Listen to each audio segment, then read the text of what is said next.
The conference room on the 80th floor of Sterling Tower was colder than any winter I had ever experienced.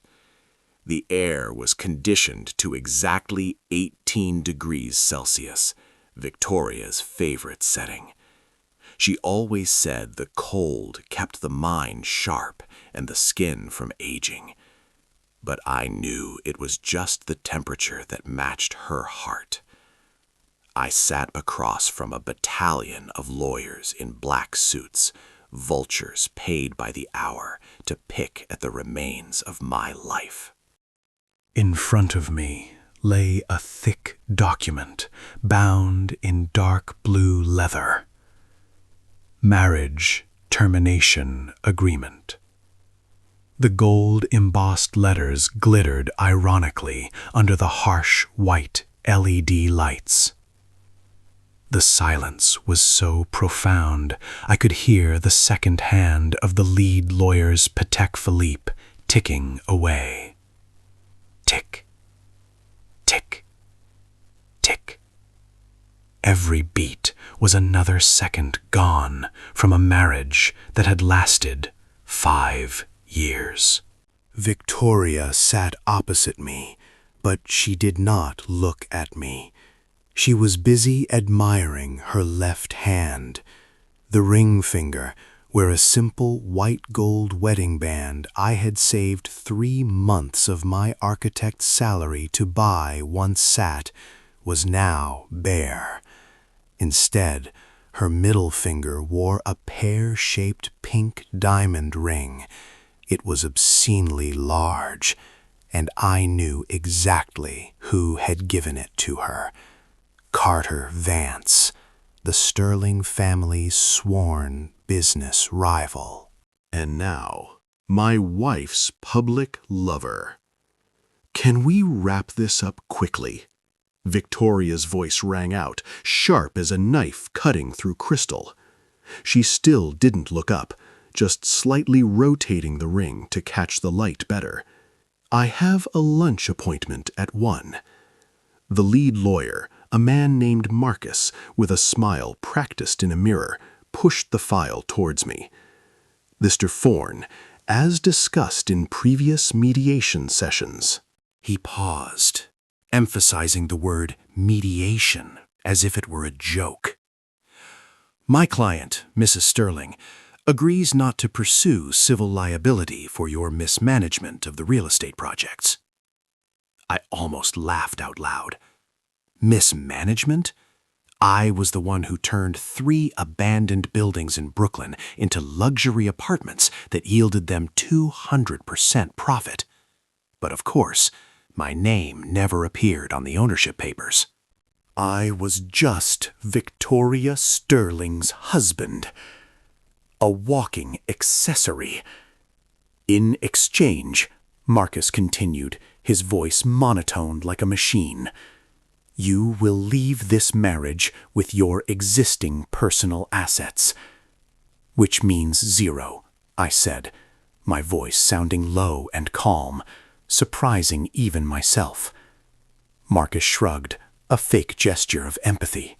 According to the prenuptial agreement you signed 5 years ago, you have no right to claim asset division without direct financial contribution to the corporation.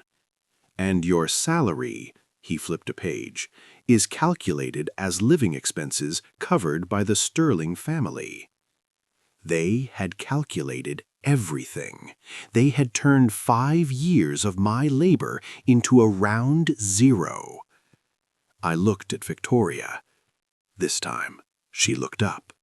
Her blue eyes met mine, holding no love, no regret, only disdain for an old toy. Sign it, Julian, she said. Don't make this hard for everyone. You know you don't have the money to hire a lawyer to fight us. You have always been a loser. Her words hung in the air, heavy and poisonous. I looked down at the Mont Blanc pen lying on the polished glass table. I picked it up. The cold feel of the metal transferred to my fingertips. I remembered the day I signed the marriage license. My hands had trembled with happiness. Today, my hand was perfectly steady. I uncapped the pen.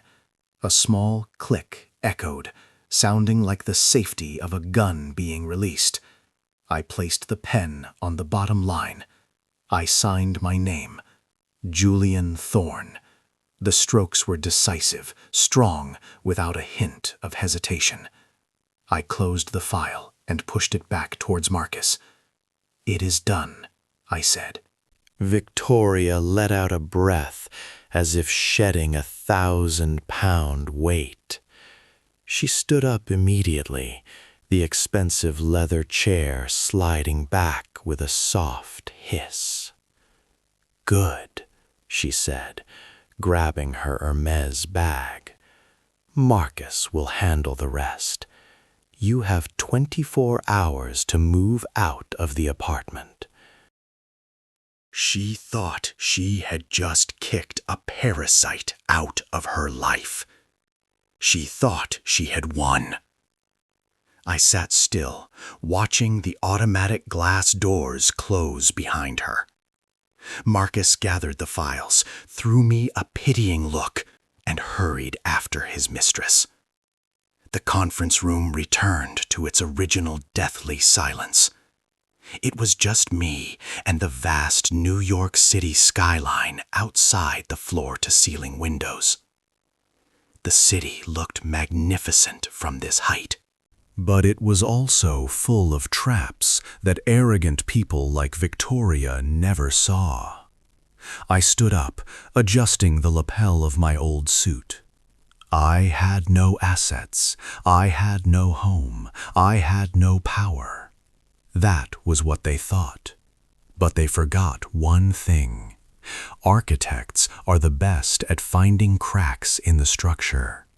And I had found a fatal crack in the Sterling family's foundation 5 years ago. I pulled my phone out of my pocket. The screen displayed an incoming message from an unknown number. "Intel received. The merger party is this Saturday night." I smiled. My first smile in months. I walked out of the conference room, not as a defeated man, but as a hunter who had just set the final trap. The game had only just begun. As the elevator plummeted from the 80th floor, the pressure change made my ears pop. But my mind drifted back to the past, to that fateful day 5 years ago. Back then, I was 28. Naive, passionate, and stupid enough to believe in fairy tales. I met Victoria at a contemporary art exhibition in London. She stood in front of my abstract painting, tilting her head, an expression of curiosity mixed with challenge. "What is this you painted? A mess or a masterpiece?" she asked. "Both," I had replied, captivated by those intelligent and sharp eyes. We fell in love fast, like a storm. Or at least, I thought it was love. To Victoria, perhaps I was just an exotic flavor, a poor but talented architect, different from the boring trust fund kids she usually met. When I proposed, she agreed immediately. But my joy was doused with cold water at the very first family meeting. Victoria's father, Richard Sterling, an old shark in the real estate industry, looked at me like a germ under a microscope. "You want to marry my daughter?" he asked, swirling his cognac. "What do you have to guarantee for her?" I have talent and I love her, I replied, my voice shaking but firm. He sneered. Love doesn't pay the bills, son. Especially Victoria's bills. Nevertheless, the wedding went ahead because Victoria wanted it. And in the Sterling family, what Victoria wanted, Victoria got. But the price was a 50-page prenuptial agreement. Richard's lawyer handed it to me the night before the wedding. Sign it, or there is no wedding, he said coldly. I read it. It stripped me of all financial rights. If we divorced, I would leave empty-handed. No shares, no real estate, no alimony. I intended to tear it up. But then I saw Victoria waiting for me on the balcony, her white dress blowing in the wind, smiling radiantly. I thought I could use love to prove them wrong. I signed. But there was one thing they didn't know. I am a very meticulous reader, and I have a near-perfect memory for legal texts. On page 42, Section 13, Clause B, there was a tiny additional provision, written in complex legal language, that perhaps even the drafting lawyer didn't think would ever be triggered. It was called the Loyalty and Competition Clause. My father-in-law added it to threaten me, afraid I would use the son-in-law title to leak information to rivals. If a party commits adultery with a direct competitor of the Sterling Group before divorce proceedings are finalized, the injured party shall be compensated with 50% of the violator's voting rights in the group. He thought I would be the violator. He never expected that blade would one day turn back to stab his own daughter. My married life quickly turned into a velvet-lined hell. I was not allowed to work for outside architecture firms. It embarrasses the family, Victoria said. I was forced to work in Sterling's asset management division. My job was to clean up the messes Richard and Victoria made. Delayed projects, zoning violations, resident complaints. I worked 16 hours a day. I fixed their million-dollar mistakes. But at dinner parties, I was just Victoria's artist husband. They introduced me to partners with a condescending tone. This is Julian. He helps us with interior decoration. They laughed. I swallowed the humiliation, held my wine glass, and smiled forcefully. I still loved Victoria, or I tried to believe I still loved her, until 6 months ago. Victoria's changes started very subtly. She came home later. She changed her phone password. She started taking an interest in projects she had never looked at before, especially the East Coast project, the Sterling Group's ace card this year. Then I started seeing signs. A strange perfume on her coat, a strong sandalwood scent that only one man I knew used. Carter Vance, my father-in-law's biggest rival, the family enemy. At first, I didn't believe it. Victoria might be arrogant, but she wasn't stupid. Sleeping with Carter Vance was the ultimate betrayal. It wouldn't just kill the marriage, it could kill the company. But the truth always has a way of coming out. One Friday evening, Victoria told me she was going to a spa in the Hamptons for the weekend. I was at home, working late in the study. Her tablet, which she usually left lying around, lit up. She had forgotten to log out of the shared iCloud account used for family photos. The latest photos had just synced. Not spa photos, but photos in a luxury hotel suite. Victoria was lying in Carter Vance's arms. They were laughing, and on the table, next to an empty champagne bottle, was a red folder. I zoomed into the photo. The 4K resolution of the new iPad allowed me to read every word on the folder cover clearly. East Coast Project. Confidential bid plan. My world collapsed in that moment. It wasn't just physical betrayal. It was a betrayal of everything. She was selling out her family's company to her lover in exchange for what? Thrills? Power? Or just to spite her father? I intended to scream. I intended to smash the tablet.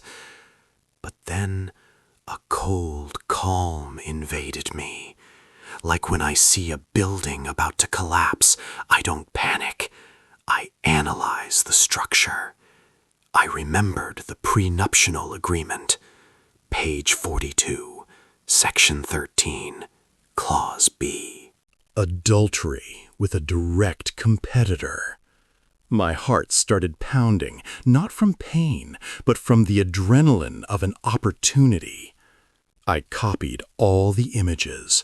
I extracted the GPS location data. I hired a private investigator to follow them for the next 3 months.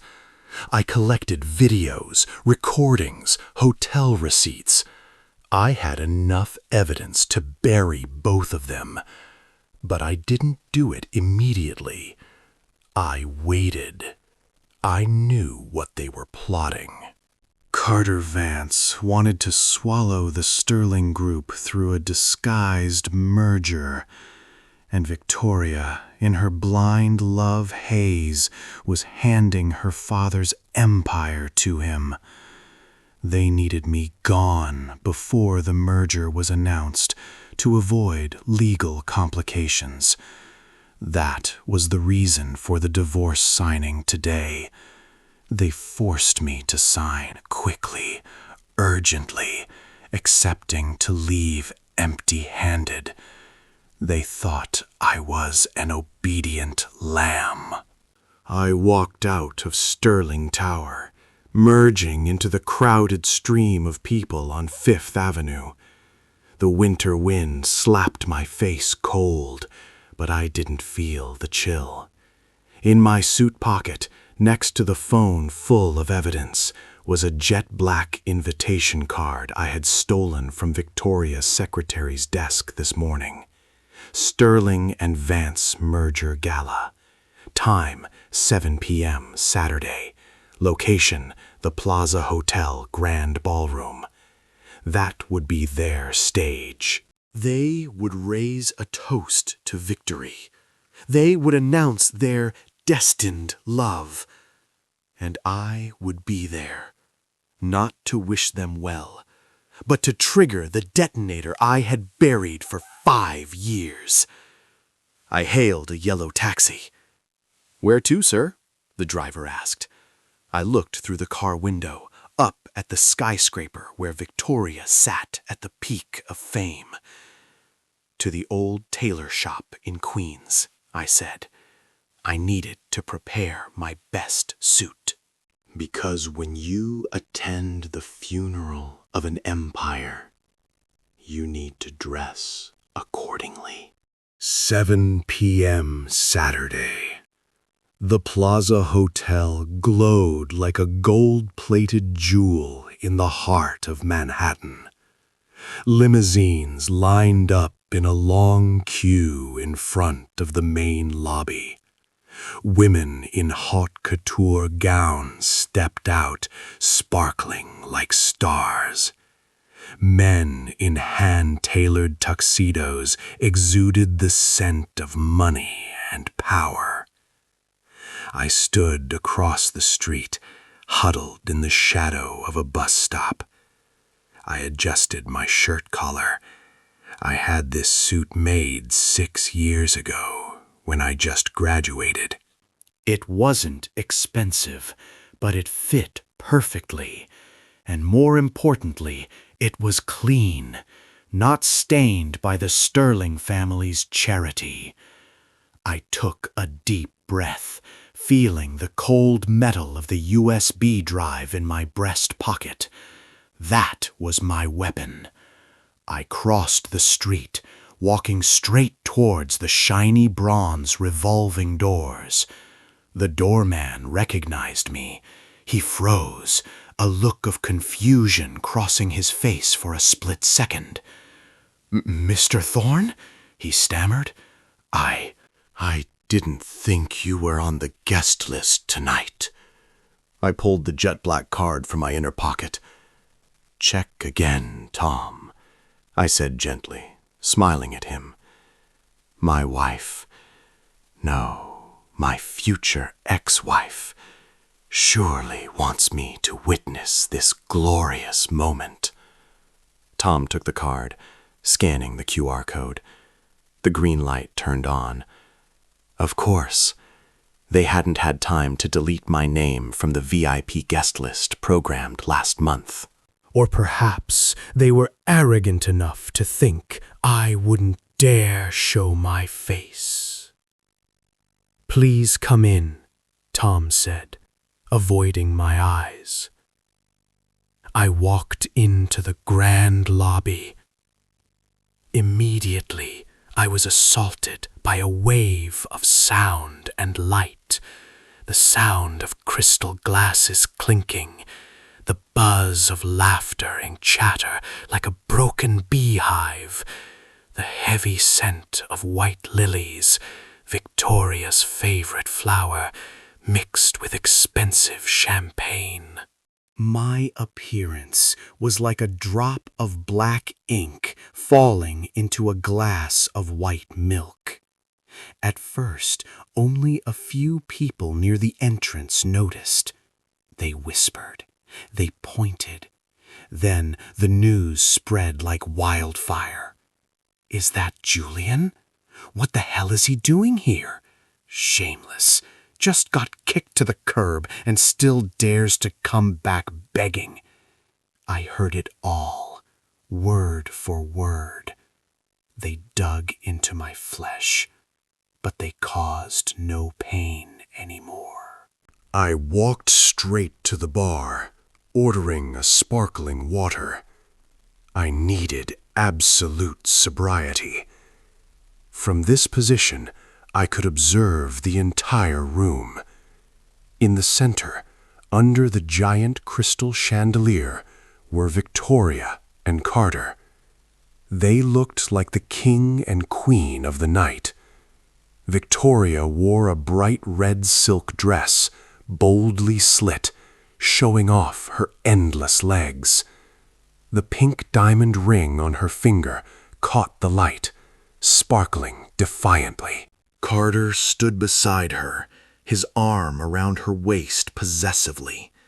He was laughing loudly, his white teeth blinding, his other hand holding a glass to toast the surrounding crowd. They looked perfect and cruel.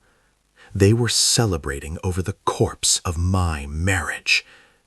Suddenly, Victoria's gaze swept across the crowd and stopped at me. The smile on her lips vanished in a second.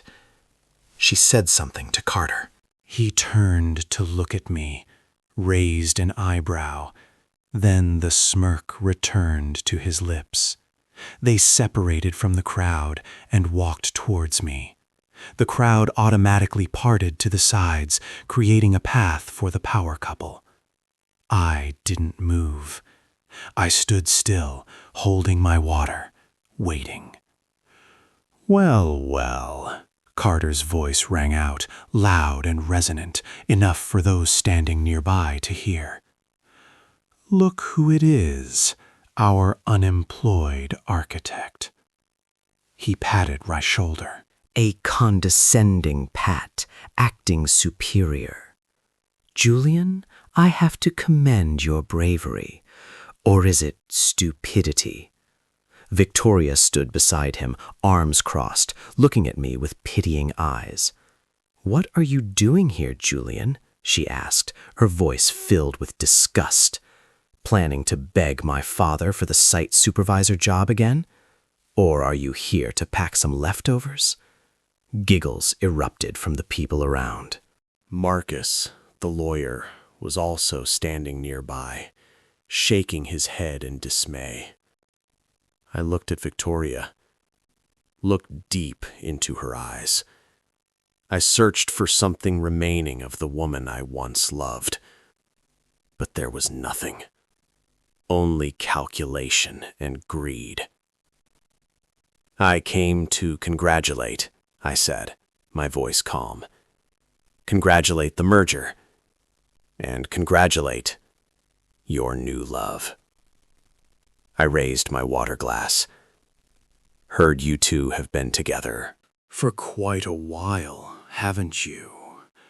Victoria's eye twitched slightly, but Carter laughed loudly, drowning out that suspicion.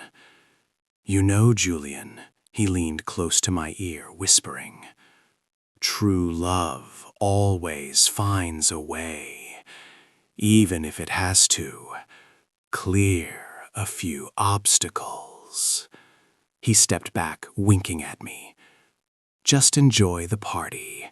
After all, this is the last time you get to step foot in this upper-class world.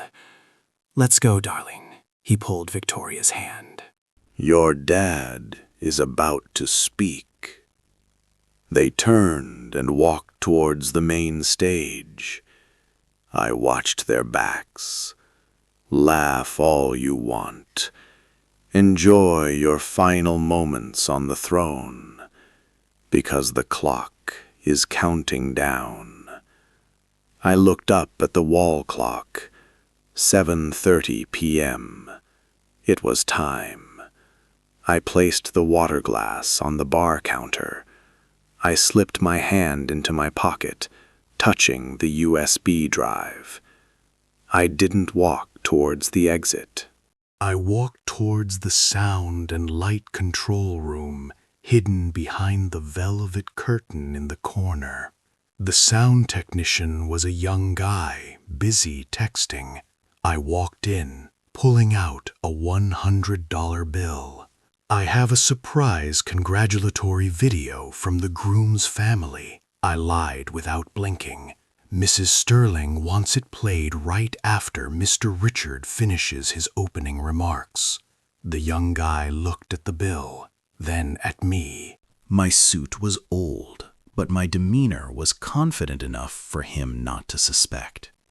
"Sure," he shrugged, taking the USB drive. "Which file?"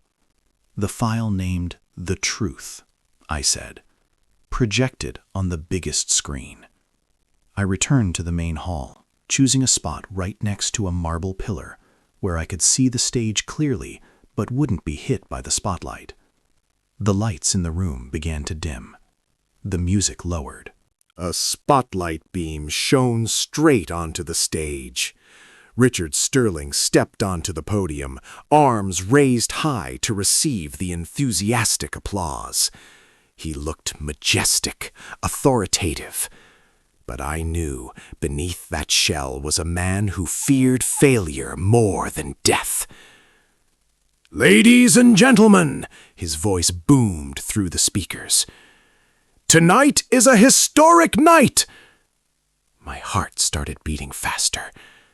not from fear, but from the cold excitement of being about to bring down an entire castle. Today, Richard continued, his voice full of pride, we not only witness the union of New York's two greatest corporations, but also the union of two hearts. He pointed towards Victoria and Carter standing beside him. The crowd applauded thunderously. Victoria smiled coyly. Carter waved like an elected politician. I solemnly declare, Richard raised his voice, from this moment on, Carter Vance will officially become the executive vice president of the new Sterling Group. And my daughter, Victoria, will hold 51% of the voting shares, ensuring our family's legacy remains strong forever. Applause exploded.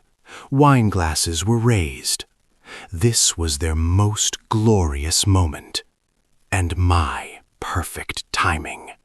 Boom. The giant LED screen behind them suddenly changed. The Sterling Group logo vanished. Instead, a black and white video, but extremely high definition, appeared. The sound from the speakers also changed.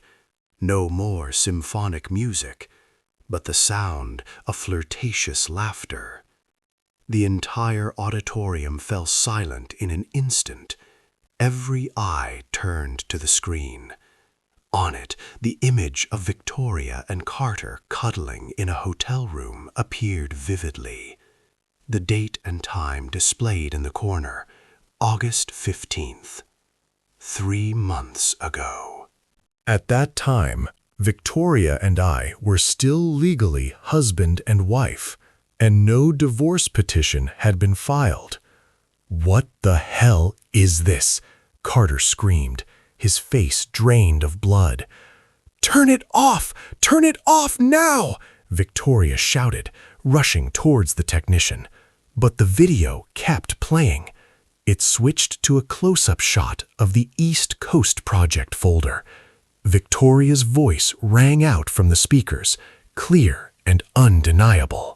My dad is old, Carter. He doesn't dare to take risks. I will give this blueprint to you. You win the bid, then we will force him to merge. Gasps of horror spread throughout the auditorium. Shareholders began to whisper and gossip. Richard Sterling stood frozen on the podium, face beet red, hands trembling, gripping the microphone.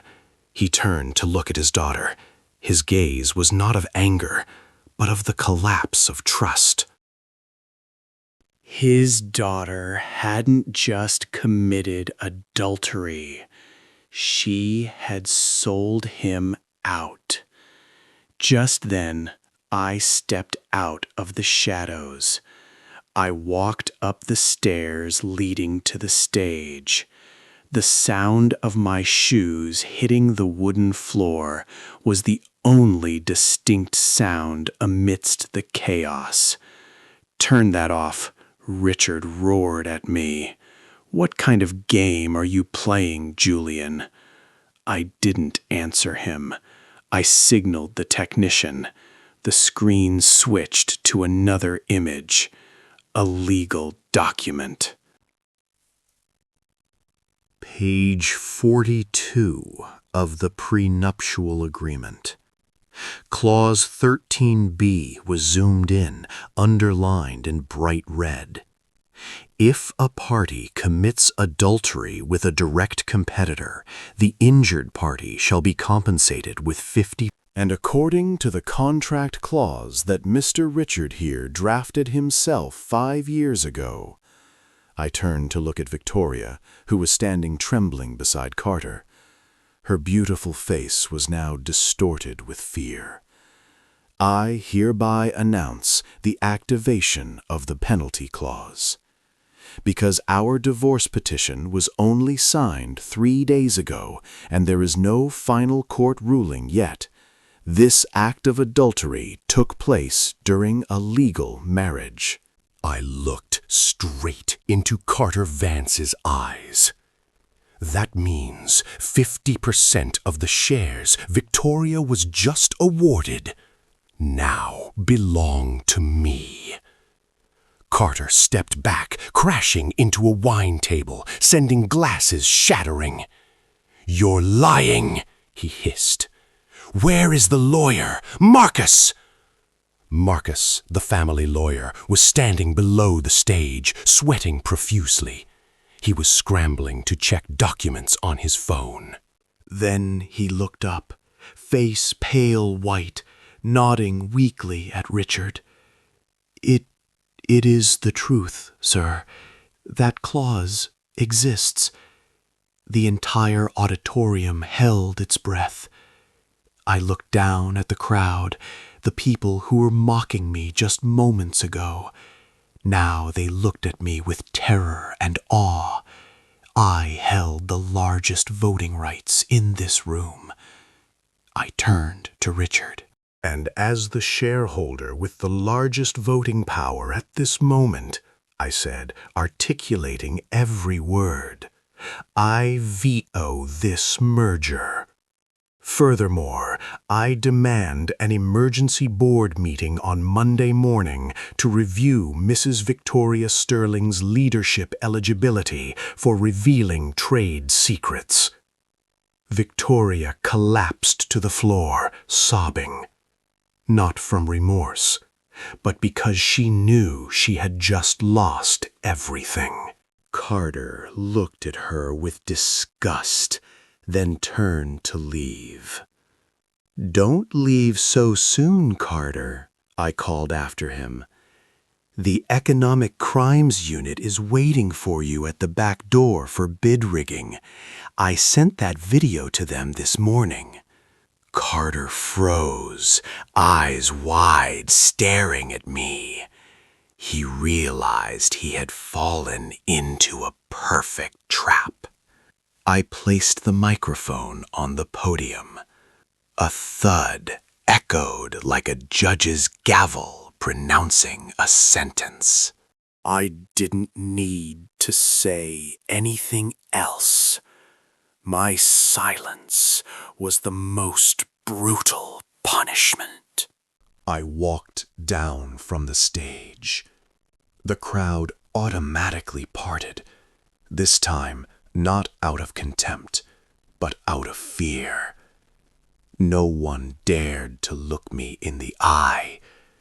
They knew the man walking past them was not the gentle architect from before.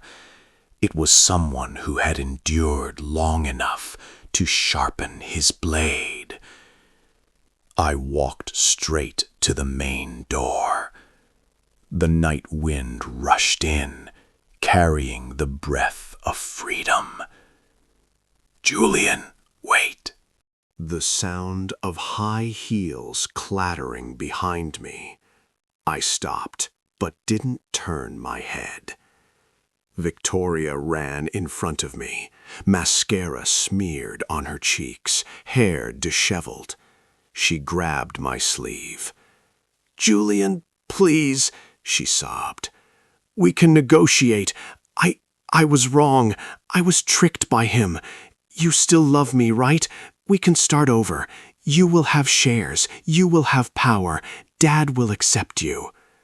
I looked down at her hand, clutching my clothes.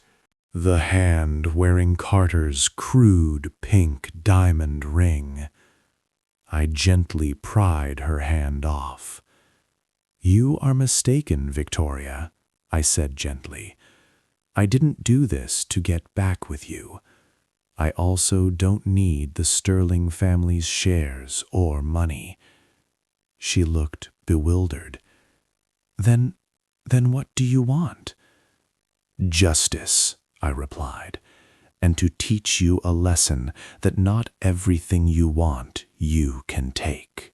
And not everyone you want to discard, you can discard without paying a price. Monday morning, my new lawyer will contact you to sell those shares to your father's other competitor, unless he wants to buy them back at triple the price. Victoria's eyes widened in horror. You will destroy the company. The company was destroyed the moment you gave the file to Carter, I said. I'm just cleaning up the rubble. My usual job, right? I stepped onto the sidewalk, hailing a taxi. Victoria stood there, completely crumbled on the steps of the magnificent hotel. She looked so small and lonely amidst the flashy lights. I got into the car. Where to, sir? Brooklyn Bridge, I said. The car rolled away. I looked through the window, seeing Sterling Tower receding behind me. It no longer looked terrifying or overwhelming. It was just a building of concrete and glass. I took off the wedding ring on my left hand. Its mark was still there, pale white on my tanned finger. I spun it in my hand one last time. It felt weightless. As the car drove across the middle of the Brooklyn Bridge, I rolled down the window. The river wind slapped my face, cold but refreshing. I threw the ring out.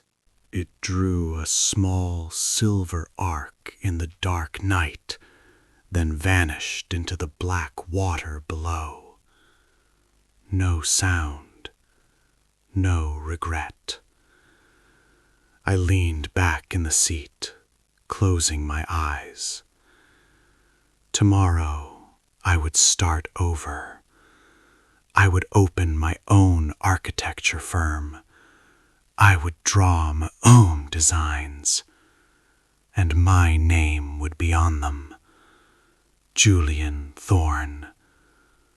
Just me.